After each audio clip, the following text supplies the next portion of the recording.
What's going on, everyone? Happy Monday to everyone. Hopefully everyone is doing well, staying safe. If you had to take a COVID test, hopefully you have tested negative. It is now time for the Monday edition of the Pandemic Update for Monday, August 14th, 2023. Today we got a few news stories to show you, and then we are going to show you the Walgreens update for today. We're not going to do all the states.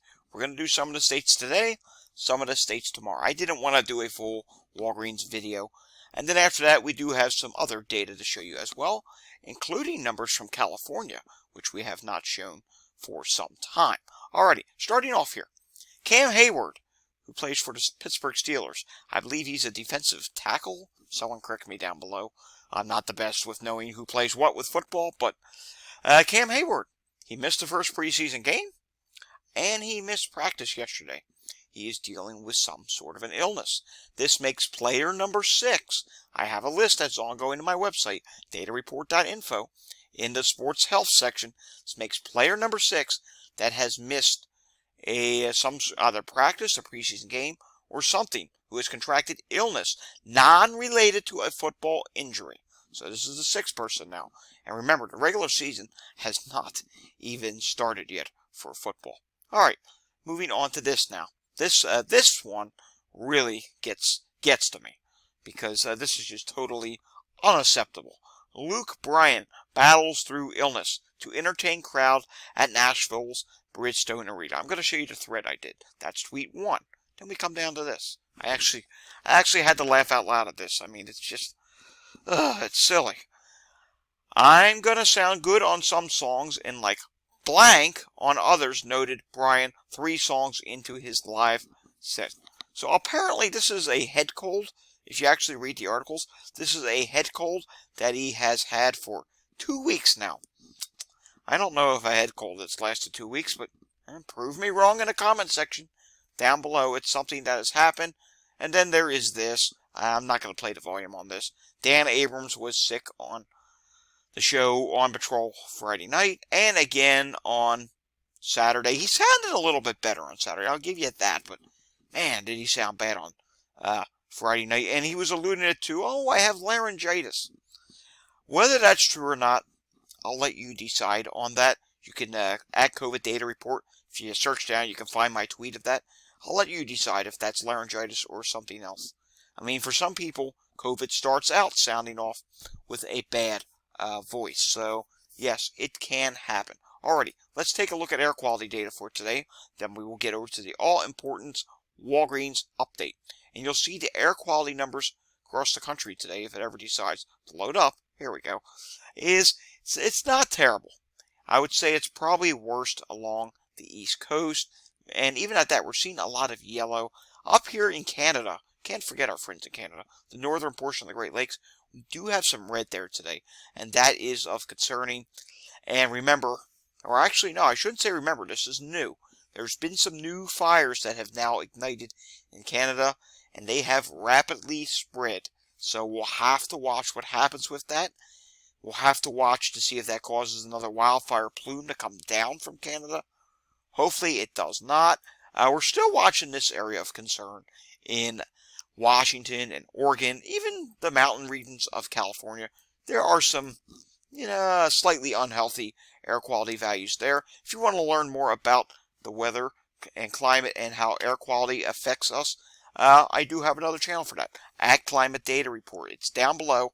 It'll be in the description. And I just did today's climate update. Here it is, right here. Literally 13 minutes ago. I just updated it and got some concerning things that could happen out west, with maybe some potential flooding. Yes, you heard me correctly.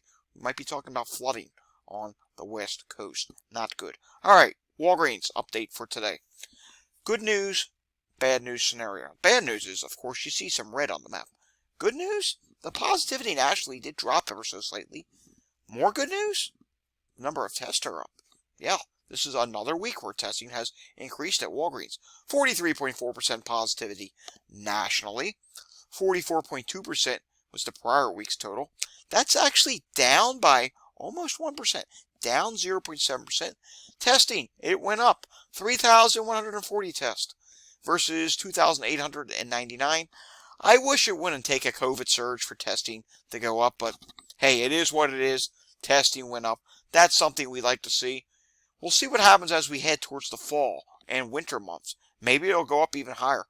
Who would like to see testing go back to 10,000 a week at Walgreens? Raise your hand. I would. I don't know that it'll get back that high, but hey, it went up. We'll take it. Let's start on the West Coast today.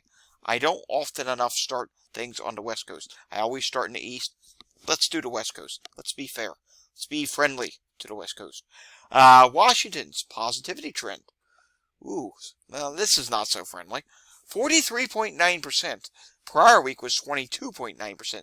That's a difference of up big time by 21%. But let's zoom this in. Maybe that has peaked? Yes.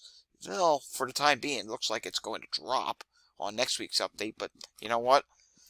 43.9%, that's really bad. Testing is down.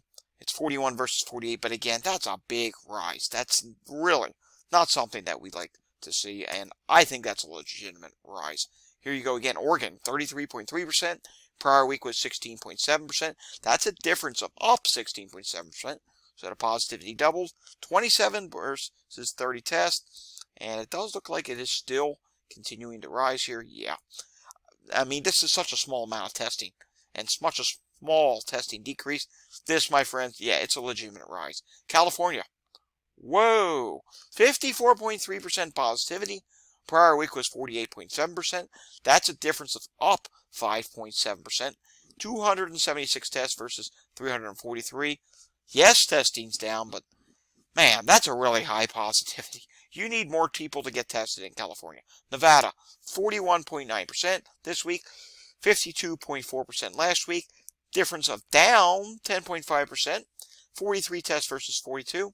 One test more, but again, that's still a high positivity. So that alone is still concerning. Wow, look at this. Utah, 42.9% this week, 50% last week. Difference of down 7.1%. Total test is 14 versus 12. So testing did go up and dropped. We'll call it a legitimate drop, but at the same time, that positivity is just still way too high.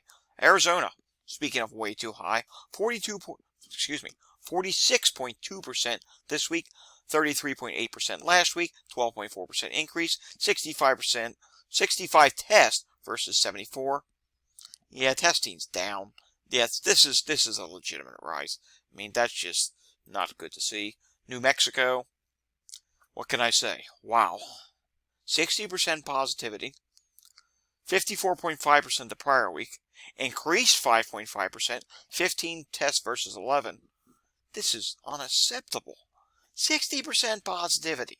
That's just totally ridiculous. Oklahoma, 53.3% this week, 46.2% last week. That's up 7.2%. And testing's up 15 versus 13. Kansas City did not report last week. 40% this week, 10 tests this week. I really wish I could show you Texas, but Texas is not reporting this week. Let's do a couple in the Great Lakes, shall we? Here's Illinois. Illinois is 36.1%. Prior week was 40.1%. Difference of down 4%. Total test, 144 versus 137. Again, that's still a high positivity, but testing did go up, so it legitimately dropped somewhat. How about Mississippi? What's going on there? Mississippi, wow, 35.7% positivity. They did not report last week, and 14 tests this week. Louisiana positivity is at 36.4%, 23.5% last week. Difference of up 12.8%. Total test, 11 versus 17. Let's do a big state. Florida. Florida reports 45.8% positivity, 51% last week. Difference of down 5.2%. And we are at that time of year where Florida, for a summer wave, would normally start to show signs of leveling off and maybe starting to drop. So we'll have to see what happens. Remember, the EG.5 variance, it's still on the increase, so maybe you're not done with your wave yet, Florida. 622 tests versus 631. Again, I have to say it, despite the drop in everything, yes, it's a legitimate drop, 45.8% positivity. Come on, that's way too high. How about Ohio? Ohio is at 35.7% this week, 19% Last week, difference of up 16.7%. This is a legitimate rise. 42 tests versus 42 tests. And let's just do 3 more states, and then we'll do some more tomorrow. Yes, it's possible we may accidentally do a few repeats tomorrow, but it is what it is. Taking a look at Maine, 18.2% this week. The prior week they did not report 11 test increase, and let's go to a big state. Let's go to New York State. This is all important. You'll see where I'm leading with New York, because we're going to report on New York in about 2 minutes. 50.6% this week. The prior week was 54.2%. Difference of down 3.5%. Testing was up, though. 81 versus 72, but again, 50.6% positivity. That's nowhere near enough tests. We need to see a state like New York do hundreds of tests. No.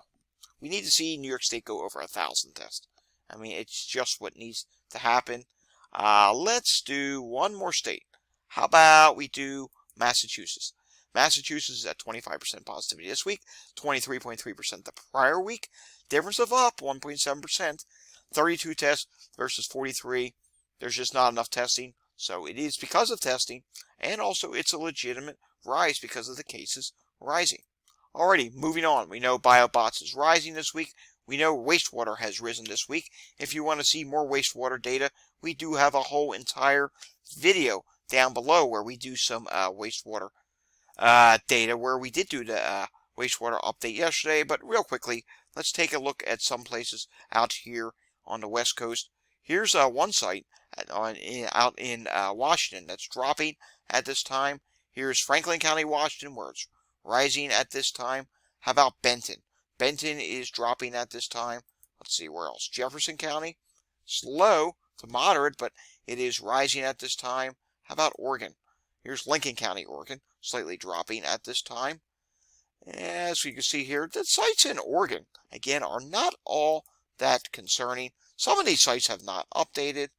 We're just randomly going along here. Clark, 81,000 population, and it has dropped at this time. So I did do a few Northwest sites here, and we'll do a couple more of these throughout the week because, like I say, when I do the wastewater update, I can't get to every site on here.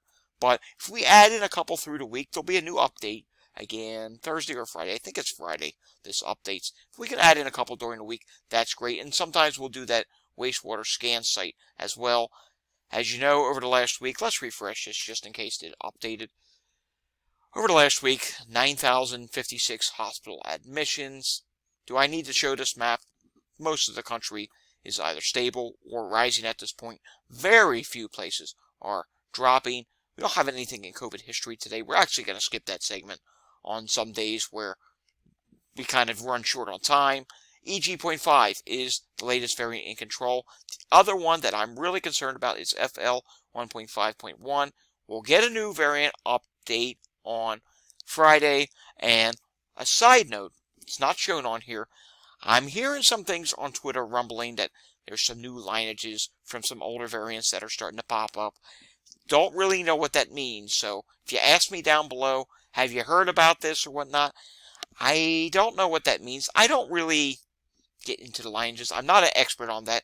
I report on the data, but when it comes to like all these wonky lineages, this, spike protein, all that type stuff, I'm not well educated enough to understand all that, so I'm not going to go into detail about that, but what I do know is, when I see things about, oh, there's a new variant popping up, yes, that does catch my attention, and from time to time I add that in there. Remember, we were talking about EG.5 before the CDC, or at least I think we were, before the CDC even added it on here. Alright, moving on. Let's talk about New Jersey. You're seeing this number here, 246. You're saying, wow, that's really dropped. They had over 300 last week. Yes, they did have over 300 last week. As far as I'm concerned, they may still have over 300. Let's zoom this in. I want to show you what's happening here. See how you have this sudden drop over the weekend? Only 62 out of 70 hospitals are reporting. We've got 8 that are not reporting. It would appear it might be some of the bigger hospitals that are not reporting because of such a large drop. So therefore, this data is inaccurate. I'll show you ICUs. They're at 24. I'll show you discharges, 21. And as you saw, the ventilator situation, it's 8 people on a ventilator. Again, this data, don't go by it today. Maybe tomorrow it'll be more updated. Let's take a look at Philadelphia. This is actually some really good. This is the best news I reported out of my city in a long time. 709 total EMS incidents. Yes, that's the lowest in a long time. And let's take a look at Montgomery County. It's a Monday. It's usually very busy in Montgomery County on Mondays. It's not today. How about Chester County? Chester County, on the other hand, okay, we have a lot of incidents going on there. I want to show this really quickly. Can I? This is hospital divert statuses for Maryland. You can see we do have a code red alert. Let me move myself to the right, make it easier. We do have a code red alert at Union Hospital. Let's go on here to Region 3. The point I'm trying to make is there were a ton of hospitals in Maryland last night in divert set. What? Look at this. This is Region 3. This includes Baltimore area. Wow. My friends, this is really bad. Let's show alert descriptions. Code yellow. The emergency department temporarily requests that it receives absolutely no patients in need of urgent medical care. Yellow alert is initiated because the emergency department is experiencing a temporary overwhelming overload such that priority 2 and 3 patients may not be managed safely. And prior to diverting pediatric patients, they go, you get what it means. Code red, the hospital has no ECG monitored beds available. These ECG monitored beds will include all inpatient critical care areas and telemetry beds. And look at this. This is ridiculous. How is this not making the news? I mean, they don't have at least 30 seconds during a newscast to report on how busy the hospitals are in a place like Maryland right now. I mean, Region 3, this includes Baltimore, my friends, and maybe some down near Washington as well. I mean, look at this. There's 1, 2, 3, 4, 5 hospitals that are not on code yellow. I'm not going to count how many are not on code red, but the point is the hospitals are swamped right now.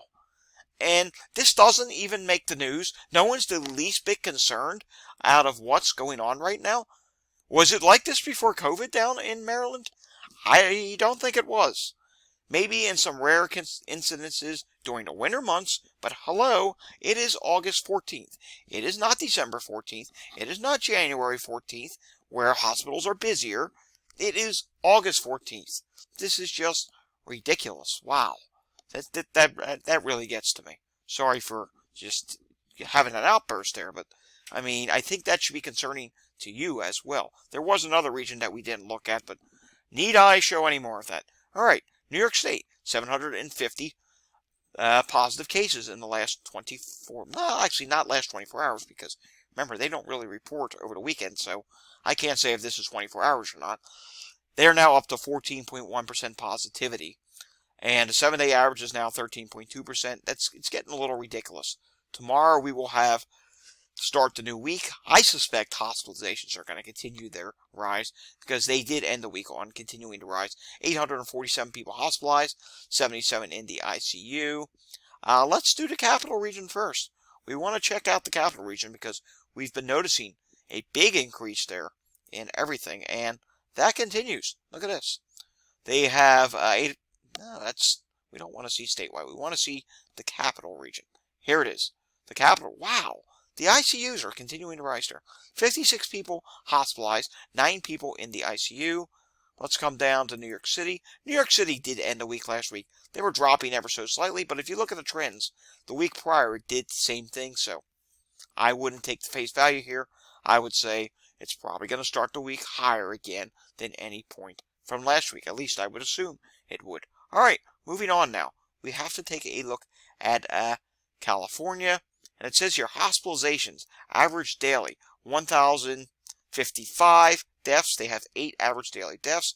And the positivity right now in California, this is as of August 6th. The hospitalizations were as of August 5th. That death data is really outdated. That's July 17th. 10.1% positivity. This is on their state dashboard. This is not Walgreens. I'm looking to see if we have an update. I keep refreshing. We don't. Maybe we will again this evening. If we get another update as we head into later in the week, I will definitely report on it. And you can see here, look at this chart. Hospitalizations. As of the last update, they were starting to rise again. All right, Texas, we'll get a new update out of Texas again on Wednesday. The previous update had 11,826 new cases. That's pretty much, actually no, let's do Puerto Rico real quickly. Puerto Rico, 331 new cases. Their hospitalizations did stand at 170 and 14 people in the ICU. And finally, yes, we have to report on India. 39 cases added in India, 531,921 deaths. That did go up by 1, I believe. And their active caseload is at 1,472. Not going to do any more of an international update today. Maybe we'll do one tomorrow. That does it for today's pandemic update. Again, that really gets to me about Maryland. Let me know if you're hearing anything about divert status in your area. Some people have been asking me on Twitter, do I have any CAD information for other areas? I was doing some research last night. I will continue to do some research last night outside of my area in Pennsylvania. I'm having trouble finding CAD information. I thought I would find some for Maryland because Maryland is really open about their data. They're open about their traffic information. Obviously, you saw their hospital divert status. You think they would make their, active incident status public. I'll keep looking around the country. If you know of anywhere that has a CAD system that we can share on these updates, let me know down below. I would like to know. If you know any other state that I'm not reporting on that still has data, let me know down below. I'm always looking for new data to add. That way I'm not, showing so much favoritism to the Northeast or to the South or wherever. I want to be as fair as possible across the country in these updates. Alright, I will see you all again next time. However, if you like this video, I need you to give me a thumbs up. If you want to see more content like this, subscribe to my channel down below. And if you know anyone that needs a wake-up call, that the pandemic's not over, we showed you a lot of data today. By all means, share this with them. I will see you all again next time. But until I see you again next time, stay safe, everyone. Thanks for watching. Have a great day.